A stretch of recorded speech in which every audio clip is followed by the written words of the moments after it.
Hey English 100, welcome to week 6.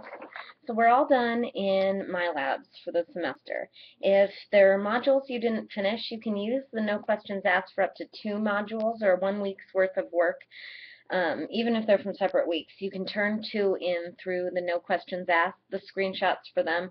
That's due by the end of the semester, but if you're getting those done now, you can turn those in through the no questions asked link under week 16 assignments. So if you're wanting to use that for some of the MyLabs activities, you can do that. Otherwise, you've completed your learning path in MyLabs, hopefully, woohoo, which means that you've been practicing developing the skills that you'll be using as you write your essays for this class. So we're moving back into Blackboard. Remember, you can always go back and review things in MyLabs, and I tried to remind you of that in your comments as we were going through. If you mastered something on assessment, say, but I'm telling you on your draft that you really need to work on commas, then go back over to My Labs, go to that commas section in the punctuation module, and go through it, because that's going to help you develop the skill as needed, sort of just for that assignment. And I might remind you to do that. Go back and do some extra practice in commas, or if you didn't go through this, maybe you want to think about looking at it again. So we're going back into into Blackboard, and so you're going to click on week 6 assignments. The very first thing in each of the weeks for the rest of the semester is a link. So it says, watch this video tour of week 6. Click on that title, and that link will take you to a video that shows you what you need to do for the week. That's true every week, and if you're having trouble with the weekly assignments, you always want to do that first. So these are just some reminders from week 1 on what to do in Blackboard, since it's sort of a change of environment and we're shifting back over. So this is going to be a quick week. You actually have a lot to do this week working on the first essay. You only are going to have 2 weeks to complete the first essay.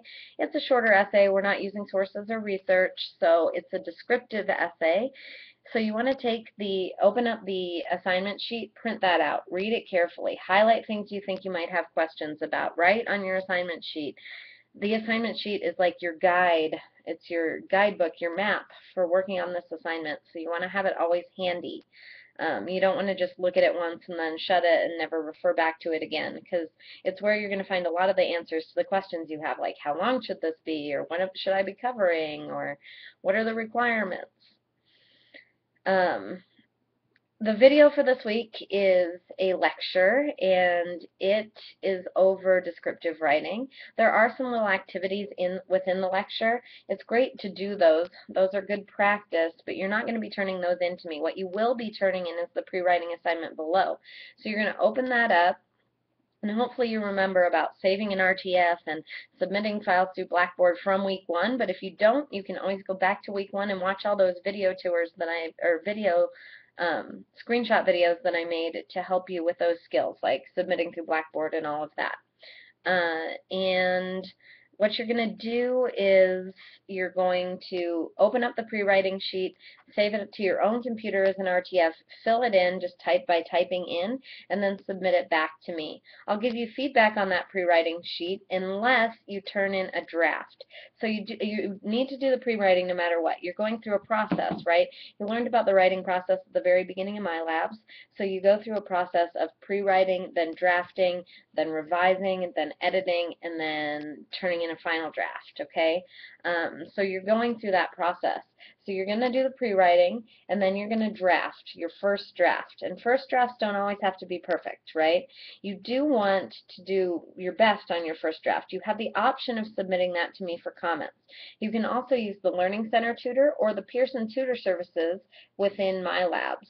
So you can send your draft to those as well, and to me, all 3. If you send it to all 3, remember, you're going to have a lot of changes and suggestions that you might want to make, and you'll have to go through a heavier revising process. If you send an essay to me, my expectation is that you will address the comments that I make on it before you submit your final draft. It's not just an exercise for completion points. This is why it's optional. It's really important to me that if you are turning in a draft to me, that you are addressing the comments. It takes me quite a bit of time to comment on a draft, and I'm doing it to help improve your writing. If you have questions about the comments, or if you maybe disagree that it would make it better, I'm happy to talk to you. Come into the office, give me a phone call, Skype me, about why I'm making those suggestions for changes.